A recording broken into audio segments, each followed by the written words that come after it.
Welcome back to another episode of the Boro4Boro podcast, where we take a bite out of the Big Apple real estate scene. I'm Matt Wynter, and I'm excited to do this episode because we're joined by what some could call a celebrity in the mortgage game. We're here with Ben Lavender, who is with Madison Mortgage. He's a senior mortgage loan originator, but he was recently ranked number 64 in the entire country, which means that he's kind of a big deal. And we're really excited that he's here to be our second guest ever on the Boro4Boro podcast. But of course, as always, I'm joined by my illustrious co-host, Scottie Cabrera, Traci Byers, Isaiah Ajala. and we're here to talk all things New York real estate, but also specifically about mortgages, loans, and all the things that I'm sure you never get tired of talking about, Ben. So thanks for joining. Yeah, thank you guys for having me, by the way. Yeah, appreciate We it. really got to get some like studio sounds. These are the extent of my dance moves. This beautiful set here at Studio 1873 is brought to you by the Everet. The Everet provides full-service staging and furniture rental solutions in the New York area. For more information, please visit us at staging.theeverset.com or email us at staging@theeverset.com to request a free proposal. So thank you for having me. Thank you for the great intro and for getting everything right. So yeah, that was very You're clean. 64, not 65. 64. I was hoping for 69, but what could you do? So 64 it was. I was very, very surprised, as I mentioned earlier, guys. It was not the best year in mortgages, but I was very honored and surprised again to kind of get that recognition. And the key is to eventually get to number one, but you can only do that by serving your partners and your clients well and building the business, because it is something that happens to loan officers. They get very obsessed with, their rankings and their numbers, and then the business to them just becomes transactional, right, which we all know this business is not, even though it's based on transactions, but the truth is it's based on relationships, and that's essentially what I'd say. Even for you guys on your side of the business, it's the same for us. It's how do we get more business? We generate relationships, maintain them, and the key is also, I would say, the maintenance, right? The maintenance of a relationship that you've courted and maintaining it. So I was going to essentially get into this later, but I'll touch on it now. Like in mortgage world, there are essentially two types of loan officers. One is essentially an underwriting genius, right? Someone that can give you every guideline from front to back. And then the other piece is essentially the marketer, the networker. And the ones that are really successful, and I'd love to consider myself to be in this category, are those that combine both, right? Because you need to be great at generating business to bring business in, but if you don't know how to close a deal to save your life, the people that brought that business in aren't going to send you any more. So you got to have both of those to really work at this well, I would say. And it's a constant, not battle, but challenge to essentially keep that going and then growing the business on top. So I think we can relate that's to what as we're real trying estate to do. agents. It sounds the same. Yeah. Yeah, because I mean, for those at home who don't know this, not every agent who brings in a deal closes a deal. Right. It takes a lot of work. It takes a lot of coordination and attention to detail to actually bring it over the finish line.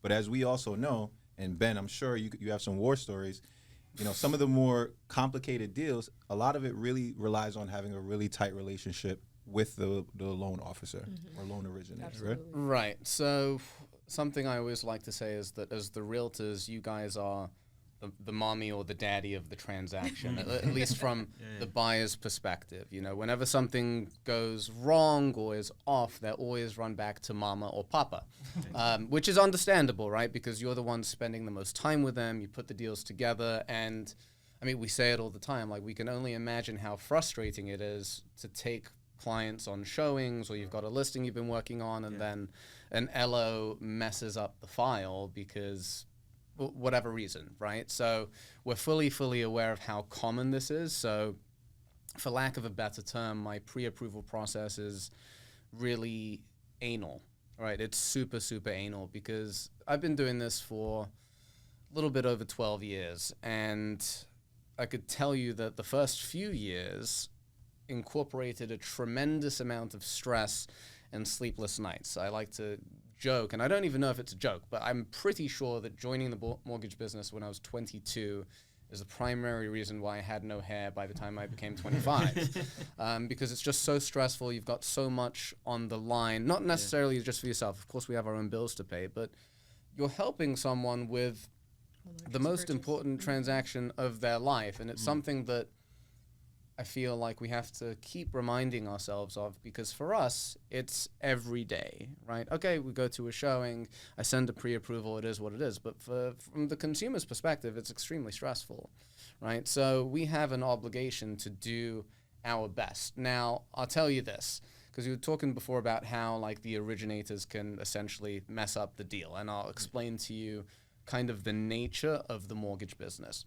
I was very lucky that this was not my experience. So I'll give you mine, actually. I came into the business. I was mentored by one of the top originators in the country. I was on a salary, very small salary, mind you, but a salary nonetheless. And it gave me the luxury of really learning how to put deals together as opposed to going out for deals. So what typically happens, loan officer joins the business and says, okay, I need to make some money. And their manager is like, okay, cool. Cold call 100 realtors every Monday, cold call 100 financial planners every Tuesday, and then just get the deals, bring them in, and we'll figure it out. So the average new loan officer is essentially encouraged to get business by any means necessary, right? So this leads to LOs saying that they could do a deal when they either can't do the deal or they have no idea that they can do it, right? So that's, I think, why you see that. It is not super common for people to have my experience where you're salaried. You know, I got licensed and I got deals slowly. And then, again, what happened over time is that I would make a mistake. 99% of the time, those mistakes were fixable, but it doesn't matter because I still, like, I lost sleep. I literally, like, I would not sleep if I made a mistake because it's, you know, that's the type of pride that we take. But a lot of loan officers are just like, oh, it's just a deal, it's someone's money. You know, we'll figure it out. But it's really not the case. I hope that answers the question. Yeah, and on that, I have a question, right? So in terms of originating a loan, is there a difference in the process in originating a loan in Long Island, Queens, Brooklyn, Manhattan? I really hate how your accent's stronger than mine. It's infuriating. By the way, this is supposed to be the Boro4Boro podcast, and somehow we ended up with two Brits here. So immigration, something. We got to have a conversation. I have my citizenship now. You're not getting rid of me. I think it's the Olympics. That's what it is. He snuck one in. Oh, yeah. I mean, I applied for my citizen. Are you citizen? Yeah. When did you get it? Before the pandemic. Yeah, smart. So me as well. So Trump. my mom exactly was born in Iran. Yeah. Right. So Iran is a terrorist, or the government at least is a terrorist government. So, you know, when Trump did his, you know, Middle Eastern ban or whatever, I was just like, if they like somehow track it and they're like ancestors as well and parents, and literally that day I applied for it and got citizenship 6 months later. But yeah, I mean, that was scary, but whatever. We're good now. We're not going anywhere. So to answer your question, is there a difference in originating the business? I wouldn't say. It depends on your style as an originator, right? No, in the boroughs though. So that from Queens to Brooklyn, Manhattan. In terms of setting up the file? Yeah. Okay, so when it comes to setting up the file, yes and no. What it really comes down to is essentially the loan amounts and the type of properties, right? So as for me, right, where I'm most competitive are single to multifamily homes and condos and co-ops, but in a certain price range. So mortgage brokers are, I think this may have been a question at some point, but I'll answer it now because it's connected. That mortgage brokers, and again, there's a difference between bankers and brokers. So brokers are most competitive right now in the space of single family to 4-family properties and some condos and some co-ops depending on the price point. So for instance, you guys are probably familiar with jumbo loans, right? You work here. So we're not competitive with jumbo loans. Sometimes we fall within 1/8 to 1/4%, but it's not exactly a market that we go after. So borrow-wise, it will be different, right? Because if a condo co-op demands 10, 20% down, then it's different from that perspective. But, from our perspective, we don't have minimums when it comes to down payment amounts. It always comes down to the board or it comes down to the building. That's really the only difference when it comes to structuring the file. Now, the guidelines are different for jumbo loans versus conforming or what are called high balance loans, which I'll try not to get into because that will bore everyone to death. But basically, these programs require a lower debt-to-income ratio, often higher down payment. Maybe they'll want some reserves on the file, meaning X amount of mortgage payments in the bank post-closing. Yeah. But otherwise, it's really the same, Okay. And structuring mortgages in general is not that difficult. It depends on the file. It just requires work. And I'll tell you what the biggest mistake is that originators essentially make. And look, when it comes to mortgages, you got kind of three pillars: income, assets, and credit. Assets, pretty simple, because if someone's got the money, they've got the money. Yeah. Credit, even if the credit isn't the best, you can typically fix credit within 30 to 90 days of identifying a problem, right? So you can pop a score up 50 to 100, 150 points, depending on the scenario. Income is income, right? You can't fix your income. If you make X amount, you can't magically just make more unless you go get a promotion or something. So it's not necessarily the income. Well, it's two parts, right? Most loan officers don't know how to calculate income from an underwriter's perspective, because the calculation of income doesn't just depend on the type of loan, but it depends on the type of employment, how long they've been doing what they're doing. It can change, right? So one, they got to know how to calculate the income, and then two, they have to know the history. The employment history is key, right. Okay? Because it doesn't just have to be, a lot of people think you have to be in the same line of work. Not true. Okay, some circumstances that matters. I have to put that out there just in case. But the majority of the time, it's really just consistency of income. That's the key, and then tracing it and making sure that history. Like, I'll give you an example. Let's say we've got someone that just started with, I don't know, the NYPD, okay, and they're clocking in heavy overtime, and that overtime is 40% of the client's income. However, they've only been there for 6 months, and their previous job, they have no overtime, right? So guess what that means? You cannot use the overtime as income, right? Because you don't have a consistent history of it. So like the average loan officer will be like, oh yeah, he's on pace for 120K. Let's give him 120K. Yeah. Meanwhile, your underwriting income is really 75. So is that fair, from a consumer's perspective? I don't know. But at the end of the day, it's not up to me. And that's another, I think, common misconception that clients have, is that loan officers, we have very little power. Very little. It sounds like we do because we're licensed and we're loan officers, but we're not. We don't control the rates, and we don't control how much someone can really qualify for. So just on that, then, just a quick question in simple terms, right? How is somebody qualified? Because I know when I first bought my property, I think it was like 4 times my income plus the credit and XYZ. So like for someone that wants to get into the market, can you just briefly break down how they... I will do my best to keep this interesting. Okay, so this is a challenge.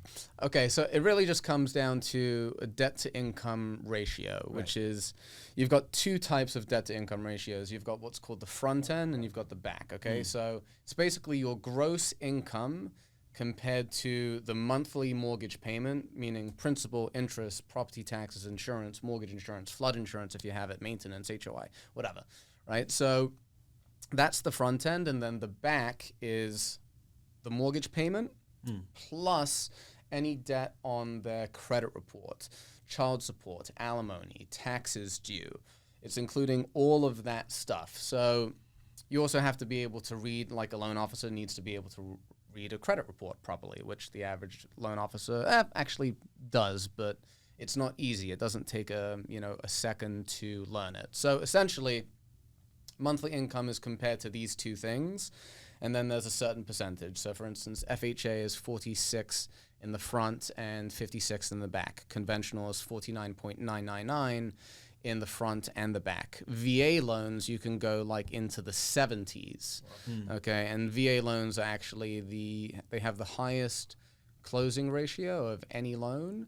Yeah. And on top of it, they have the lowest default rate when it comes to, so VA loans it's a big thing. So this is a fun statistic, right? So, or to me, this is interesting. I'm such a mortgage nerd. VA loans only get declined nationwide 7% of the time. It's 7.4, something like that, when they apply for a mortgage. Whereas FHA and conventional are declined something like 14%, right? Conventional, I think, is 14.3, and FHA is 14.7. So statistically speaking, if you have a VA offer, it has the highest percentage of actually closing compared to any other loan. That's interesting. Yeah. And what would be the reason for like the denial of a VA loan, like essentially? Same reason as any other loan, right? It could be, client lost their job, or they don't have enough money, or whatever the case may be. I think the average person would think, because the assumption is that VA appraisers are very difficult, and they're not very difficult. It's just if the house is not livable, the house has to be livable, basically, which is the same for FHA conventional, but they're a little bit more lenient. Yeah, and if I'm wrong or right, VAs require their own inspection as well. Yes, they have to do a home inspection, right? And it includes termite as well, so they have to do it. And look, the reason why I bring it up is because when listing agents see VA offers, usually they're like, no. Yeah. And I'm just like, in the interest of your seller, if the offer is competitive, of course, but it has a better chance statistically than any other loan, so you're better off taking it. I think the only reason why listing agents are against it is for that reason, for appraisals, right? So appraisals, unlike FHA and conventional, it's not ordered through like a third party that's approved by the lender. It's you're ordering it directly from the VA. Okay, so they think because there's a lack of appraisal control, which you're technically not supposed to have anyway, right? But they think because of that, that the deal will go south for some reason. And look, I'm not saying every VA appraisal is clean and super easy, but on average, you won't really have a problem. But I hope that answers the question. I think that's great that we put that out there, because I feel like in typical markets like Manhattan, you would think that a 20% down is a more substantial kind of deposit, but a VA loan, as you said, is statistically more. Yeah, so are you bringing that up because VA has a 0% down payment requirement? Right. Okay, so I'll say... I think listing agents sometimes get a little nervous that when it comes to appraisal, that may be an issue. It's perfectly fair, honestly. So, and this is also good for veterans to know, is that 0% down payment doesn't mean you don't have to put any money down on contract, right? You still have to bring. So, for instance, if the average client in your building is putting down $100K and you offer 5, then obviously you're not going to be taken as seriously. So there is definitely some education that goes on the client side, because I can't tell you how many vets have reached out to me saying, I want to buy a house and I have 0 money. And technically that can be done, right? Because you can do a full seller's concession and you can do 0% down. So it's technically possible, but then we're like, no seller is going to accept you with you putting nothing down on contract. You need to at least get something for that. Right. Yeah. Man, my brain is like, I got so many questions. This is probably a really good time for us to go to break. But then when we come back, we're going to go a little bit deeper, because you touched on some stuff that I really want to get a little bit more clarity on, especially as it relates to the different boroughs. So don't go anywhere. We're going to be right back, get a quick water break, and then we'll talk a little bit more. Cool. What do you really need to know about buying or selling a home? First, it's serious business, and it's complicated. There's a lot of money on the table, and emotion too. You need an agent who knows the ropes. So, whether you're buying or selling your home, work with professionals who have a mastery of the craft. All right.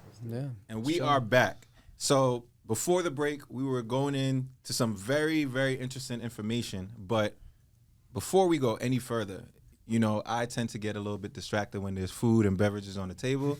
And these are some of my favorites because I'm Jamaican. So, Scottie, what do we have here? Because we're Jamaican. We're Jamaican. For those at home that didn't know, Traci's Jamaican. Yeah, but he's from Queens, Jamaica. So, oh man. So what I brought in today was some beef patties, chicken patties, vegetable patties, and these are from a place in the Bronx on Girard Avenue. The address is 892 Girard Avenue, and it's literally like a block away from Yankee Stadium. So during the Yankee games, like this place is packed, line out the door type of thing. But these patties are amazing. It's authentic. Yeah. Jamaican beef patties. What's the name of the establishment? It's called The Eating Tree. The Eating Tree, yeah. The Eating Tree. And so the owner's name is Phil. Yeah. And they've been open for 33 years, actually. Wow. Yeah, so they've been in the community. And yeah, it's good. It's good food, man. It smells freaking amazing. Yeah, I you can't gotta wait. try one, man. I will as soon as we're done. Unless you want me falling asleep on you guys. But yeah. Mortgages and beef patties don't mix. Right. No, not at all. But, so before we left, we were just talking about the 0% down loans and stuff like that, and it just reminded me. So I just did a deal with an attorney who got a similar offer, to a similar loan with a different bank, of course, and they offered that 0% down. Like, how challenging is that, or what's the pros and cons of that? It depends on. It's a tough question, actually. It does depend on the bank, right? Or lender. So different lenders will have programs for different people. The most common one, I'd say, would be a doctor loan. Okay, they're very good programs. Sometimes they allow 0% down. Sometimes they'll cover the what closing is a doctor costs. loan? Is it? It's literally a loan for doctors. Okay. Yeah. All right. Where they basically don't take the student loans into the debt to income ratio because they are like sometimes 1 to 5 mortgages in student loans, and they won't qualify. So they take that into account, better interest rates, stuff like that. And from their perspective, from a lender's perspective, sometimes they basically do these loans for free. And it goes the same way with jumbo loans, which I can dive into a little bit as well, is that these lenders will essentially, the loan officers will do the loans for free because these will be affluent clients eventually. So basically these lenders, right, they'll say, hey, if the rate's 5%, I'll do it for you for 4.75%, but you need to move $1 million worth of assets over to us, right? And they'll do it because they can lend those assets out at 20% and up to 3 times the amount I think that it is. So it makes sense for them to do those loans for free because they'll be able to make the money up somewhere else. So that's with like the doctor and the jumbo. Now, when it comes to the 0% down stuff, again, depends on the lender, depends on the program. But what we have is essentially a 0% down grant that allows you to purchase a property. I mean, the qualifications aren't anything crazy. It's basically you got to have decent credit. You can go as low as 620. There are circumstances. So if you go down to 620, you have what's called an AMI limit. It's basically an income limit that depends on the area that you're buying in. And it doesn't even go by zip code. It goes by like individual blocks, which I think is pretty crazy. And then we just not Google it, there's a map that we enter the address in, and then it says if the buyer's income exceeds this amount, they don't qualify. So if the credit score is 720 or above, then they don't have those income limitations. There are others as well, like people buying the house, everyone has to be a first-time home buyer, or at least one person has to be a first-time home buyer, and a few other things, but they're fairly minor. So you can use them. But as I mentioned before, just even though you're doing 0% down, because when we say that from a consumer's perspective, they often say to themselves, I can buy a house with no money, right? So unfortunately, New York, I love New York, I don't want to live anywhere else, but we have the highest closing costs in the country, okay? They are massive, and I'm not even including mansion tax. So sometimes, in many cases, the closing costs can exceed the down payment amount. So another thing is that we can get into seller's concessions. So depending on the type of loan, or let me talk about what a seller's concession is for those of you that don't know. Seller's concession is basically when the seller will cover X amount of closing costs for our buyers, which I know you guys know. Okay, now depending on the type of loan, which you alluded to before, Scottie, is that depending on the loan is that there's a limit to it. So conventional loans, if you're, for instance, buying an investment property, your maximum seller's concession is 2%. Okay, you can't even get any gifts, by the way. Whereas if it's FHA, the maximum is 6%. VA, the technical maximum is 4%, but there are other costs that don't go into that 4%. So you can do 6-7%. Now, conventional, is anywhere from like a 3% seller's concession to as high as like 9%. And what changes that is the down payment amount. The more money you put down, the higher of a concession that you can get, which is like kind of annoying because if you've only got 3% down payment and you need, let's say, a 5% concession and your max is 3%, you're kind of stuck, right? But circumstances like that, we'd be like, okay, this is a good opportunity for 0% down. Right. So I'll talk about a scenario where someone may need that, right? Because let's say hypothetically, you're doing 0% down, you've got enough money for some of your closing costs, but you don't have enough money for your closing costs and your down payment. So let's say closing costs are 5%, and the client's only got 3% for the whole of the transaction. So you said 5% or 3% of the whole transaction is typically like closing costs? Yeah. Ballpark? It depends where. Sometimes they're as low as 4%, sometimes they're as high as 6-7%. Is that based on like which borough they're in or certain? Yeah, that's a really good point. So one of the major closing costs in a transaction is mortgage tax. And I like to say it's New York State mortgage tax. No one likes to pay mortgage tax, but it is what it is. So in the 5 boroughs of New York, they're anywhere from like 1.8% to as high as like 2.3, 2.4. I've even seen 2.5%, depending on the transaction. So the two factors that affect that is one, the loan amount. If the loan amount is above $500,000, there will be a sharp uptick from what the amount of the mortgage tax is. And 2 is the property type. Okay, how many units? The more units, the higher the tax typically.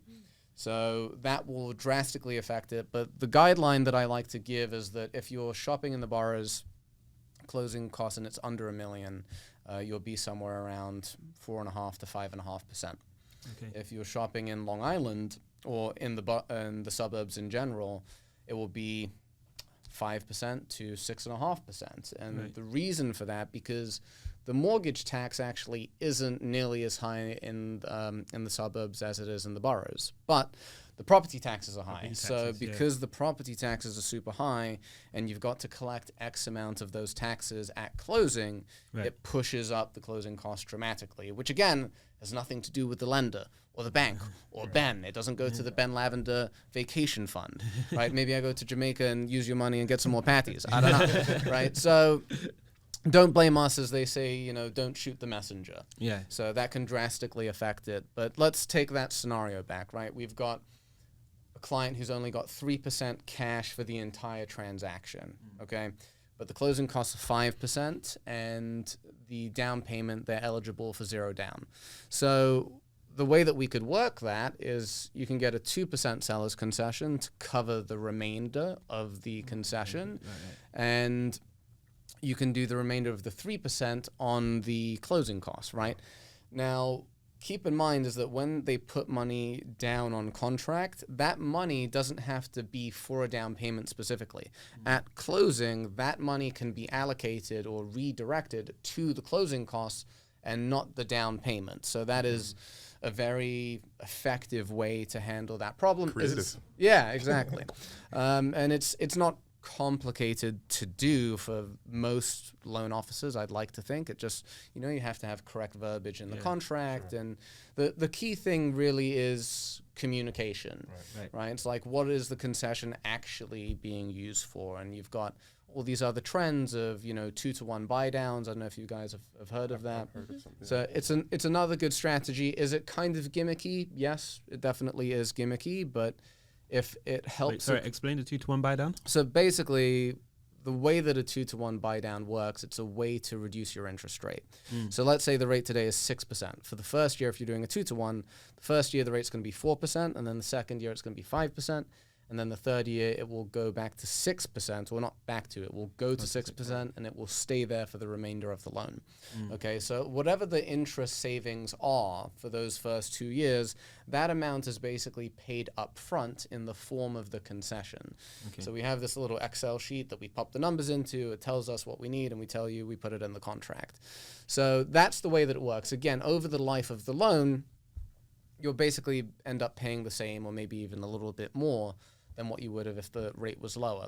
But it helps some consumers feel better. And I think a lot of them are sick of hearing, marry the house and date the rates. I have a video, I actually pinned it to the top of my IG saying how stupid that was. Because you shouldn't buy a house with the anticipation of the payment coming in lower, for the simple reason is that none of us know where rates are gonna go. Does all the data and news say that rates will come down? Yeah, it does, but we don't know when. We're thinking, we're being told the Fed's going to lower rates in September. And even though the Fed funds rate doesn't affect direct mortgages, but it does affect consumer mentality and mentality of lenders. So it may drive rates down, but ultimately we don't know. So if you're taking on a payment that you think is a little bit of a stretch, but you're like, I can manage this for a year, in my opinion, you're not ready to buy a house, right? You should buy being comfortable with the worst case scenario, and then if it gets better, then fantastic. Right. That's a great point. So you said, if you don't think it's the right time, don't buy a house. So I think for all of us, we come across artists or people that are 1099s, working entrepreneurs, basically business owners. Like it's very challenging. What is the best way for them to go about getting a loan? Or so for self-employed individuals primarily, right, or independent contractors, you could even put us in that category. Right. So I'll go back to why they need this, or why we need it, right? Is because we write off as much of our income as we can to keep our tax liability as low as possible, as do they, which is fine. So usually the easiest ones for that type of character, there are a multitude of loan products, right? The one that will give you the lowest rate is what we call a conventional one-year loan, meaning that it will give you the lowest interest rate taxes, but it is calculated based on the net income. 50, you can only use the 50 that's left, right? So what some they'll say, you know what, I'll eat it, I'll take the tax liability this year, pay my $200,000 to Uncle Sam, whatever the case may be, and I'll get a lower interest rate. If they don't want to go that route, which is what we're getting into to actually answer your question, going a very long way, is what are called non-QM loans. Have you guys familiar or heard the term? Yeah, non-qualified mortgage, which basically means that it doesn't follow the typical what are called agency guidelines, Freddie Mac and Fannie Mae. So there are, again, a multitude of products. The most common one is what's called the bank statement loan, where the underwriters just look at how your deposits have been hitting your account either on a 12-month or a 24-month period, and then they deduct some expenses out of there and they look at the pattern, and then that's literally your income. There are debt-to-income ratios which vary depending on down payment and credit score, but sometimes, you could do 5% down before, not anymore, but now you can do 10. Yep. So if somebody has like an OnlyFans or eBay, something like that, they can use that, right? We've done loans for those people. Yeah. Because it's literally like today's world that we live in. You have a lot of entrepreneurs and people just influencers. So they get funds different ways, creative funds, right? So that's one way to do it. So it wasn't me, it was another gentleman in my company did a loan for an OnlyFans model, and that's literally how they did it. Right? They did the bank statement product. I say the bank statement, there are others, right? You've got what's called the 1099, where it just goes off your 1099. Right. You've got the profit and loss, but sometimes there are caveats around it. The bank statement loan typically yields the most competitive terms, which is why that's the one that's usually pushed. But the other products I just mentioned, the 1099, the profit and loss, are very popular as well. And the rates aren't that much worse. So for instance, if the market rate is 6% on these non-QM loans, they used to be way worse back in the day. They used to be like 3-4% higher. Now it's not uncommon for them to only be 1% higher. Right? Now, keep in mind the down payment amounts are higher as well. The credit requirements are higher as well. And sometimes they do take a little bit longer to close. So my average closing time for like a regular loan FHA conventional FHA is 17.9 days. Okay, for thank you. Yes, we're very proud of that. But for a non-QM loan, it's not that quick. It's usually around 25, 26 days, which isn't terrible, right? But like if you're in a rush, it can be frustrating. So yeah, they're not as clean, but they're usually very closable. And I think from a business perspective, they're actually better loans than conventional loans, because who are you better off giving the money to? Let's say to qualify for a 5% rate, I have to pay the government, New York State, whoever, over a 2-year period, I don't know, $400,000 in taxes to qualify and obtain that 5% rate. But I would rather pay the government $50,000 or $100,000 in taxes over that period and have that money to put into the house.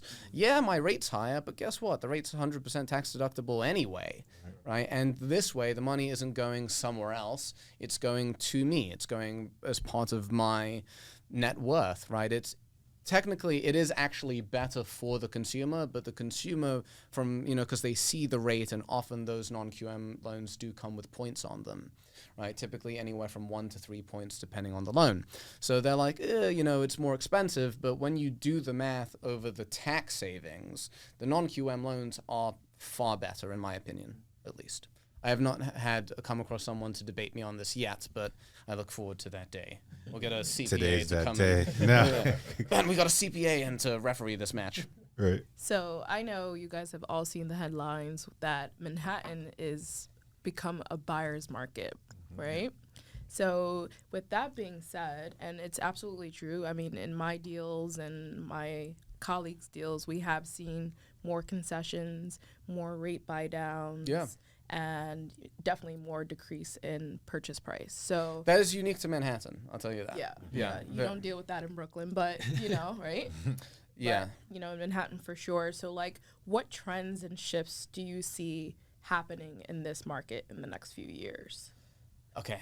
I'm going to tell you guys the future. Are you ready? Let's go. Where's your magic ball? Okay, so the number one problem that we have nationwide is a lack of inventory. Okay, I guess in the city, you guys have reached a certain point where the buyers are just like fed up and they don't care how low the inventory is. There comes a point where it's like, okay, it's too expensive, right? So you've come at that point.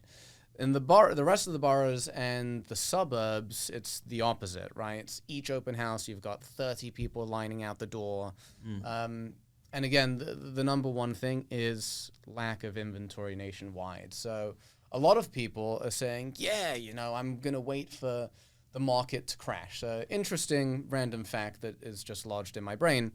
Through American history, I don't know how many recessions we've had, but I can tell you that in American history, there have only been 2 times when home prices have dropped during a recession. So because buyers remember the most recent recession of about 14 years ago, or 12 years ago, technically, is when it got lowest for the housing market. They're like, okay, I'm going to wait for that again. The chances of that happening is very small. Is it possible? Yeah, but it's really small. And what caused that was an influx of inventory, specifically short sales and REOs, okay, because people couldn't pay their crazy adjustable rate mortgages. So keep in mind, everyone right now is on a fixed rate mortgage, or most people. Okay, they're qualified properly with debt to income ratios, as we just discussed. They're not signing a piece of paper saying, yeah, I can pay for this, cool. It used to be like one-day closings. I was in high school at the time, so don't blame me for the market crash, okay? It was very, very different time, and much easier to originate loans. So what I'm really getting at here is that the trend, whether 3 months from now or 3 years from now, will be the same, that inventory will remain low. It doesn't look like builders are going to catch up anytime soon, and especially with supply costing so much money, it's when they build it's going to be expensive anyway. So the thought process of the average consumer is, I'm going to wait till rates drop. Okay, when rates drop, everyone and their mother is going to be buying again. You think you're the only genius to come up with that idea? Of course not, right? So the people that are buying now because they're like, let me lock in the price, and then they're not marrying the house and dating the rate. They're buying the house and they're like, if rates come down, great, right? But the chances of rates going higher is small. Again, when they come down, we think earlier September of this year. But you never know, right? You really never know. A lot of us were told May of last year rates would come down. So I mean, we were told there would be multiple cuts this year. Yeah. Yeah. Here we are. Yeah, exactly. One question I have, Traci brought up Manhattan. Majority of my business is in Queens. And so in Queens, you get a lot more multifamily. Yeah. And obviously with there being a lot more people who are interested in getting the market, there's just been a lot more consumer consciousness around having investment properties. Yeah. Is there a way? TikTok, house hack. Exactly. I mean, all that floods into what we see. But in terms of specifically in Queens, at least what I come across on a daily basis, and definitely in a lot of the outer boroughs, you get a lot of first-time home buyers who, for the first time ever, they are not only buying a property, but they're buying something that is also going to have some kind of investment behind it. So in terms of how someone approaches that conversation with a mortgage loan officer, is there any difference to the way that you approach that conversation versus if they're just buying their first property ever? Yeah, absolutely. And I'm very glad that you brought up this question. When you say you do most of your business in Queens, where? From Long Island City all the way to by Valley Stream. So you name it. Top, bottom, east, west. I built, the majority of my career was built on doing two-family deals in Southeast Queens. Orleton, Richmond, Rosedale, Springfield Gardens, all around there. You had great buyer profiles because a lot of them work city jobs, so they were fairly easy to qualify, and they wanted to buy multifamilies. They bought singles too, but a lot of multis. So when people these days approach me and they want to buy a multi, the conversation is different. One, I want to tell you just a quick story. I'll try and keep it brief. So again, I started, it's 2024. I got in it in 2012, I think. 2012 is when I entered the business. And a lot of the loans I did were for people who bought these short sales and REOs. So what I'm getting at here is that a lot of those people didn't have amazing credit. They were in the high fives and the mid sixes. And, they didn't say to themselves, I'm going to wait until my credit score is better.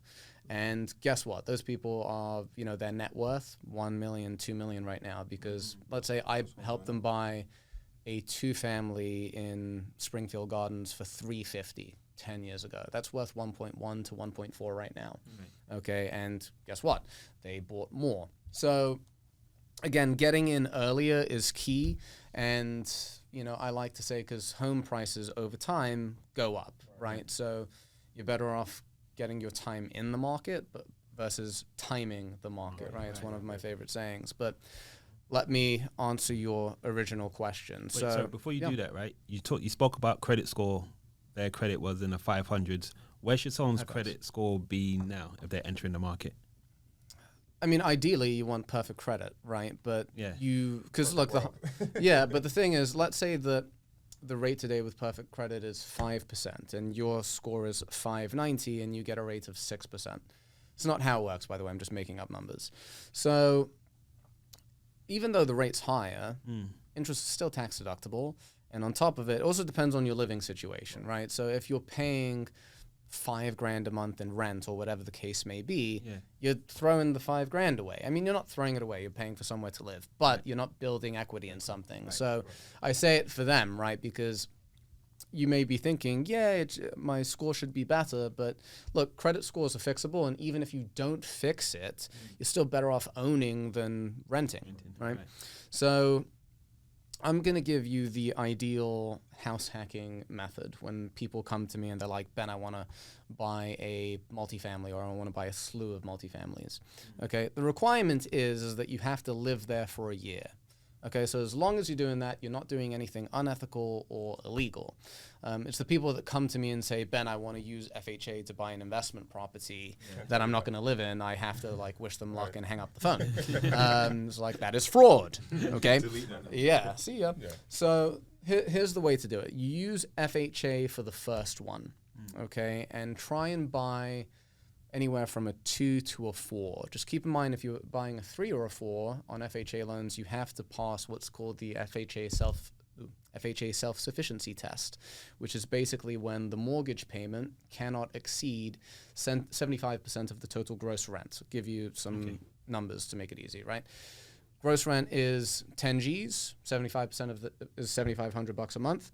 The mortgage payment cannot exceed $7,500 a month. Okay, so as long as you do that, you can buy a 3 or a 4 family with FHA. So it's hard to do that because the multifamilies are high prices. So the only places that you're really seeing those deals being done is the Bronx and Brooklyn, right? Because the taxes are low enough. You're not seeing it a lot in Queens, not because of taxes or anything. It's just there aren't a ton of 3 and 4 family homes in Queens, right? Right, mostly 2. So that's the reason for that. So you buy FHA first, you live there for a year, and a few months ago, new guidelines came out that you can buy a 3 and a 4 family and a 2, by the way, with a conventional loan with only 5% down. Has to be your primary residence. So you buy the first one 3.5, and you buy the second one 5% down conventional. Okay, the reason why you do FHA first is because if you own a house with FHA and you buy a new one, if you own one with any other type of loan and you buy a new house with an FHA loan, FHA will not give you the income from the unit that you're leaving to help you qualify for the next one. Okay. So you're basically going to get hit in the face with half of your payment or all of that mortgage payment. Right. So whereas if you're using FHA to buy the first one, they've got nothing to hit you with. And then from there, you can essentially rinse and repeat. You can keep buying it. Look, it also depends, right? Because conventional loans, they take away these guidelines here and there. So by the time you execute it in 2 to 4 years from now, it is possible that they change the guidelines, but who knows? Hopefully I'm wrong. But that is essentially the most optimal way to do it, because if you buy an investment property as an investment, not to live in it, the down payment requirement minimum is going to be 25%.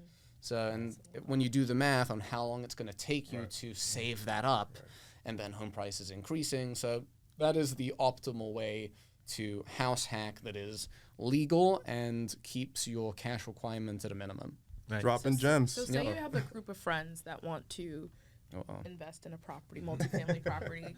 How does that work? How does that setup work? Is it the same deposit? Can it still do the 5% conventional for that? Basically, no. Right.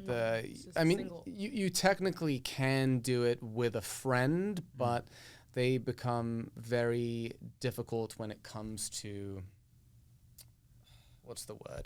approving it, right? Really. They need sometimes like a documentation that you're truly friends and it's not just like some weird real estate partnership. You know, I had this guy that I was doing loans for. You know, he was more or less doing what I just told you guys with, the house hacking, what he ended up doing was telling other people about it, right? And then he would essentially, I didn't know this, I found it out eventually, and then I stopped doing loans for him, is that he would help them buy, he'd give them the money, and then force them to put him on the deed, okay? And then they would just rent the properties out, they wouldn't even live in them. So you can't do that, but can friends, family members pull all their money together and do 5% down? Yes, but they have to live there for at least a year, right? And that's everyone on the loan, by the way. So for instance, FHA loans, when you buy a multifamily, you can't have a cosigner that won't be living in the house. Okay, and then the conversation becomes different because if, for instance, I have a family of 5, Traci has a family of 5, and then we're trying to tell the underwriter, we're going to go and buy this multifamily together and live in the same unit. The underwriter is going to see our family of 5 because they'll see it on the tax returns, right? Our dependents and whatnot, and they'll see our profile, whether we're married, unmarried, etc., and be like, you're not putting 10 people into a 3-bedroom house, okay? And then what happens is you lose the income from the other unit because you have to qualify for each one, right? So, Ben, question: can you use FHA more than one time? You can, you can. You can use it at the same time, but the requirements are different. There's typically a distance requirement, and then sometimes they have an LTV requirement, meaning that you can't get away with putting 3.5% down. You've got to put, 15, 25% even down. So even though it's technically allowed, they make it impossible to do. So the safest way to really use it, so let's go back to the house hacking. that we just talked about. Let's say first house FHA, second house conventional 5% down, third house you want to use FHA again. The best solution is to refinance this one, so to remove it and then buy another multi FHA. So I have a client in the Bronx. He watches me actually, so I can't say his name, but and he's a great dude. What he basically does is he's acquired, I don't know, maybe 4 multifamilies, 5 multifamilies, and what he does, he emails me at the beginning of every year, and he's like, Ben, I'm going to file my taxes. Tell me what to do. And my answer has been the same for the past 10 years. Send me a draft of your tax returns so I can make sure that it's being filed in a way that will not disqualify you from qualifying again, because the income computation from the underwriting perspective will change year to year, not year to year, will change depending on the type of loan, right? So if, for instance, he's buying the next one FHA, I have to take into account that he won't be able to use the income from the unit he's leaving for the next house, right? So this way his taxes will have to be filed more aggressively, meaning he will have to show more income to qualify and pay more tax. Right. Whereas, because look, a lot of people are like, Ben, I can just amend my taxes.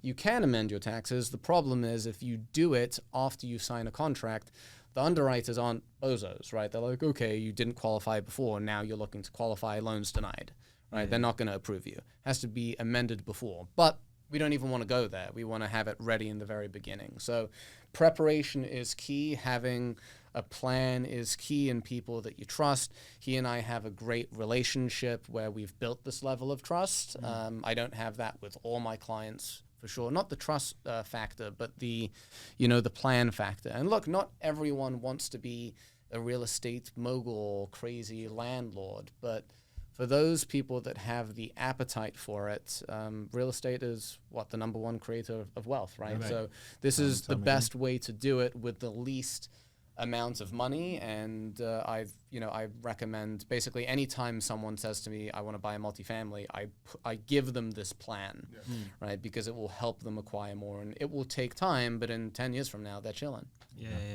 Yeah. I mean, look, clearly we know why Ben is top 64 in the country. I mean, we could talk to this guy all day, and he's going to give us some more hacks. But this was a great episode.